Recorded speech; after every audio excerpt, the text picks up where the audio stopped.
जी sir, मेरा नाम तरुण पटेल है। मैं आणंद में रहता हूँ। जो लास्ट अभी कुछ दिन पहले जो कार्रवाई हुई बांग्लादेशियों को पकड़ने के लिए सरकार द्वारा, उसमें मेरी वाइफ जो बांग्लादेशी है उसे भी पकड़ा गया है। जबकि उसने मेरे साथ हिंदू रीति रिवाज के हिसाब से मेरे से शादी फूल हार करके शादी किया है। और शादी के बाद हमारे दो बच्चे भी हैं। दो बच्चे हैं, एक का नाम ध्यान है और एक का नाम हर्ष है। एक की उम्र 8 साल है, एक की उम्र 2 साल है। अभी जो लास्ट 15 दिन से जो चल रहा है उसके कारण मेरे बच्चे भी हैरान हो चुके हैं। सब कोई घर में हैरान हो चुका है। मेरी सिर्फ सरकार श्री से एक ही विनती है कि उसे मेरे साथ ही यहाँ पर रहने दिया जाए, डिपोर्ट ना किया जाए। अभी जो बात सुनने में आ रही है उसे वापस डिपोर्ट करने की बात कर रहे हैं। अभी अगर डिपोर्ट किया गया तो उसने मेरे साथ हिंदू धर्म के हिसाब से शादी किया है उसने। और हिंदू धर्म के हिसाब से वो सब कुछ मानती भी है, सब कुछ बाधा भी रखती है, मंदिर भी जाती है, सब कुछ अगर वो करती है। अगर उसे वापस बांग्लादेश डिपोर्ट किया गया तो वहाँ पर उसके माँ बाप भी उसे एक्सेप्ट नहीं करेंगे। और वहाँ के कुछ कट्टरपंथी लोग भी हैं जो हिंदू धर्म इसके अपनाने के कारण वहाँ पर इसकी जान को खतरा है, वहाँ पर उसे जीने नहीं दिया जाएगा। तो मेरी सिर्फ सरकार श्री से इतनी विनती है कि उसे जिस हालत में हम परिवार खुशी से रह रहे थे उसी हिसाब से मेरे साथ रहने दिया जाए।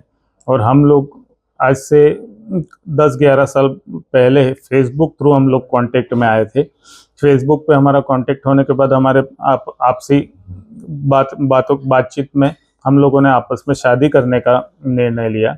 शादी करने के लिए उसे यहाँ पर आने के लिए जब मैंने कहा तो मैंने उसे बताया कि पासपोर्ट बनवा के तो इधर आ जा। लेकिन वहाँ पर उसने जब एजेंट को पैसा दिया पासपोर्ट बनाने के लिए तो एजेंट ने उसे 2 से 3 महीने तक बहुत घुमाया, लेकिन पासपोर्ट उसके हाथ में नहीं आया। और उसी दौरान उसके मम्मी पापा दोनों उसको वहाँ पर बांग्लादेशी युवक के साथ शादी करने के लिए बहुत ही फोर्स कर रहे थे। जब जब वहाँ पर बहुत ज़्यादा फोर्स हुआ तब मैंने और उसने डिसाइड किया कि तू कुछ भी करके इधर बॉर्डर के इस तरफ आ जा और हम लोग साथ में मिलकर रहेंगे, आपस में शादी करके हम लोग पूरा जीवन साथ में रहेंगे। उसी दौरान वो वहाँ से कोलकाता आई और कोलकाता आके और फिर यहाँ से आणंद आई। आणंद आने के बाद हम लोगों ने फूल हार करके जो भी शादी करनी थी हिंदू रीति रिवाज के हिसाब से हम लोगों ने शादी किया। तब से हम लोग साथ में ही रह रहे हैं। तो मेरी सरकार श्री से विनती है कि हमारा जो सुखी जीवन है उसे उसे रहने दिया जाए, मेरी वाइफ को मेरे साथ ही रहने दिया जाए। क्योंकि अगर उससे यहाँ से डिपोर्ट किया गया तो मेरे जो बच्चे हैं छोटे छोटे, उनका क्या भविष्य होगा। घर में कोई भी उसे संभालने के लिए नहीं है। उसे जब से यहाँ से लेके गए हैं तब से उसका बच्चे का स्कूल तक वहाँ पर बराबर नहीं जा पा रहा है। अभी सिर्फ 2 दिन से ही मैं स्कूल भेज रहा हूँ, ना बच्चा सही से खाना खा रहा है ना ही कुछ। और जो छोटा बच्चा है वो भी बिल्कुल उसकी मम्मी के पास जाने के लिए बहुत बहुत ज़्यादा हैरान है। तो मेरी सरकार श्री से विनती है कि थोड़ा बच्चों के हिसाब से देख के कम से कम मेरी जो वाइफ है उसे मेरे साथ रहने दिया जाए इंडिया में, और उसके ऊपर आगे कोई कार्रवाई ना किया जाए।